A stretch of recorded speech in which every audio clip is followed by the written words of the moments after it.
but you left me no other choice. I called the FCC. Oh, yeah, I know all about the FCC.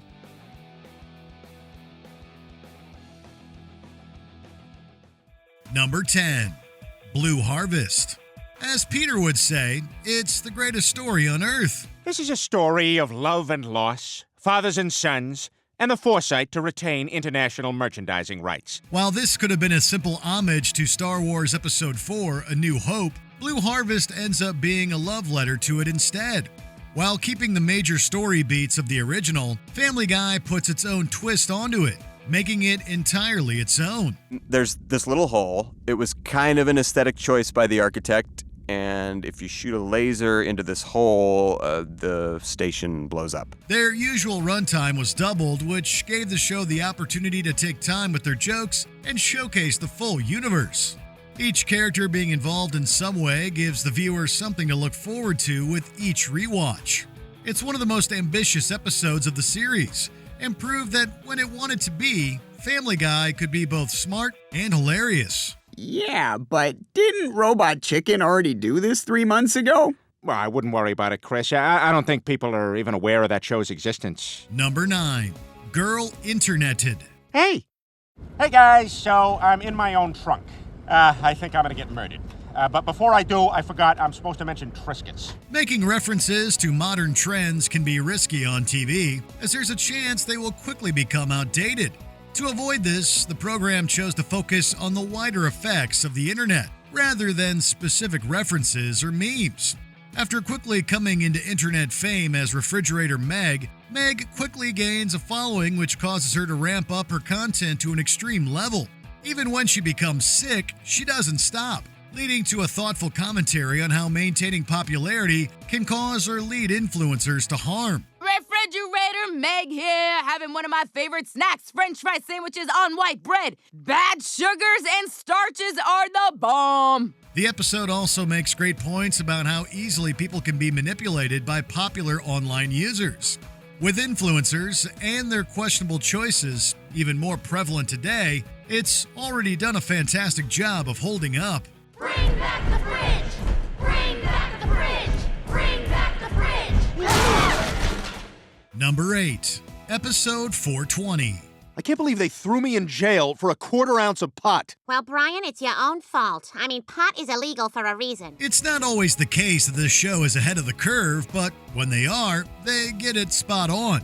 With marijuana being legalized or decriminalized in more places, it's hard to believe how utterly illegal it once was. Family Guy was ahead of its time in advocating for legalization, with Brian at the helm. No more oppression! We, as American adults with free will, have the right to use marijuana if we choose to! Between revealing the history behind criminalization, poking fun at ridiculous reactions, and calling out corporations for caring more about profits than people, it's clear that the topic meant a lot to them. Episode 420 is a certified classic at this point, with an iconic song that is still referenced today. It's a highly progressive installment of the series that proved that it could tackle broader issues. 1, 2, 3, 4, 5, 6, 7, 8. A bag of weed, oh, everything is better with a bag of weed. It's the only help that you'll ever need, because everything is better with a bag of weed. Number 7. Brian writes a bestseller. Brian, they're publishing your book! You're kidding. I can't believe it. That's the worst thing I've ever written. Brian, being an aspiring writer, has been a long-standing bit with countless jokes about how bad his book is.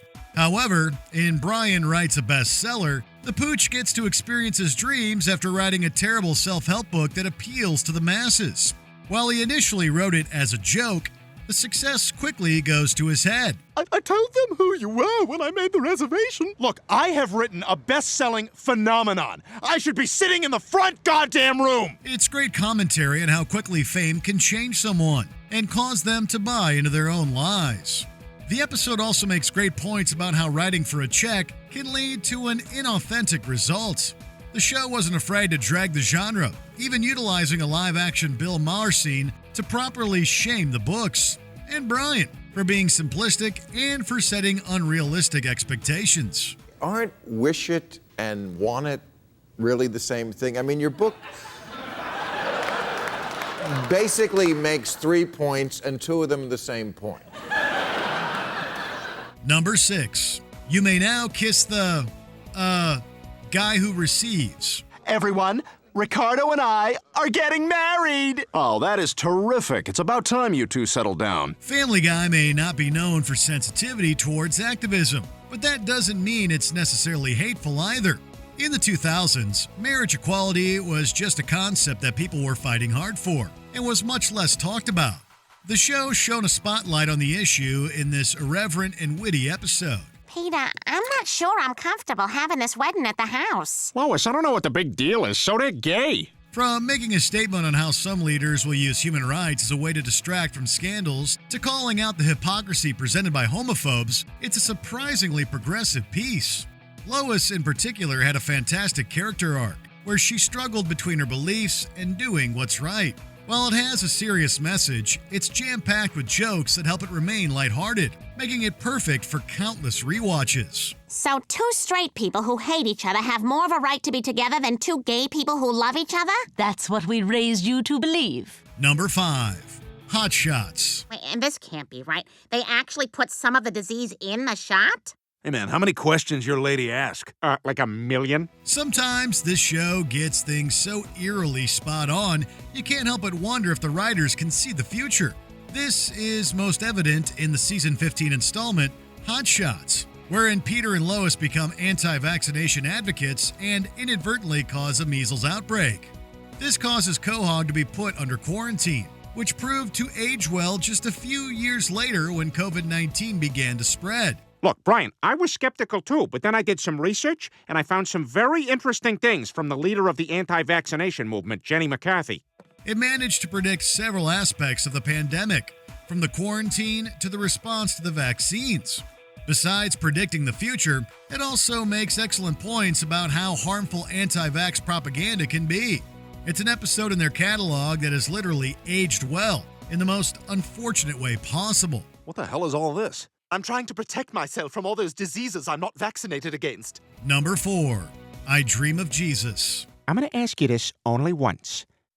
Do you, or do you not, know about the bird? When people think of classic Family Guy, this is one of the first episodes that immediately comes to mind.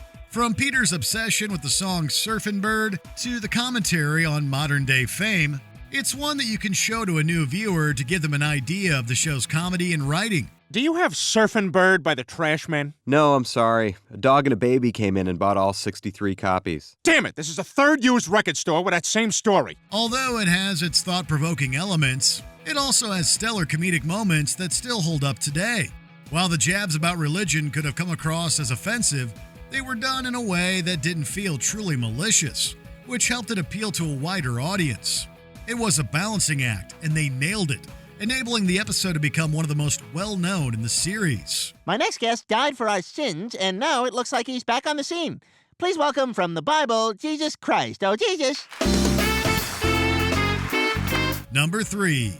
Da Boom. At midnight, every computer in the world is gonna fail. Planes will fall out of the sky, and all the world's nuclear weapons will explode, annihilating the entire planet. No! Although this premiered over 20 years ago, it's still one of the most well-loved episodes by fans today. Focusing on the fears people had surrounding Y2K, it shows the Griffin family surviving an apocalypse and having to start a new life. Side gags like Stewie's mutant offspring and Clevemeyer paint a hilarious picture of what people were scared might happen. Oh, hey, Clevemeyer. That's Quagland. Quagland? Oh, you must be dreaming. It was also the first appearance of the giant chicken, who became a staple of the show. The ending, being the dream of one of the characters from Dallas, was a clever way of helping reset the universe for the following episode. It perfectly encapsulates the charm of the first few seasons, while still holding up for a contemporary audience. Bring it on! Number 2.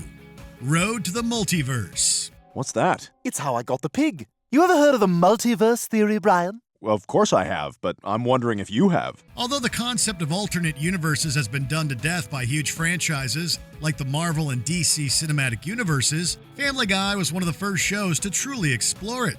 Tying in Stewie's penchant for inventions and a classic adventure, Road to the Multiverse has become one of the highlights of the entire series. What the hell? Stewie, what's going on? Well, from the look of it, I'm guessing this is Quahog, but during some sort of ice age. It's an ambitious piece with Brian and Stewie going to several different universes. Each one showcased different art styles, creating an expansive experience. It was a marvel in animation and writing, using quick-paced humor to throw constant jokes at the audience. Not a single second feels wasted, and it seems there's always something new to notice in subsequent rewatches.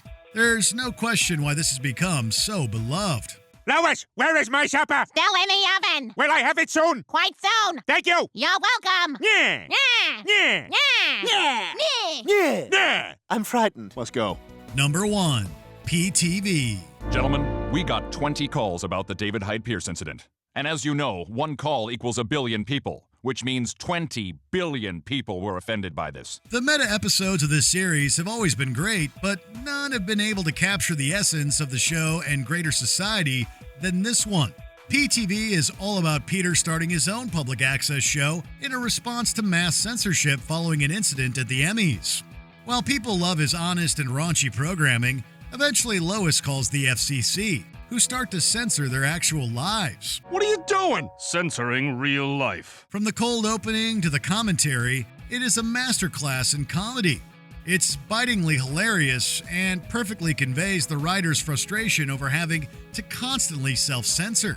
It's safe to say that this episode is iconic amongst fans and casual viewers, and it's one that can be watched endlessly without ever getting old. You know what I'm talking about. When you lubed up toothpaste in my while you on a cherry, Episcopalian, extension cord, wetness with a parking ticket. That is the best. Which Family Guy episode do you think is aged like a fine wine? Let us know in the comments below. Oh, well, a bird, but birds are what? Did you enjoy this video? Check out these other clips from Watch Mojo, and be sure to subscribe and ring the bell to be notified about our latest videos.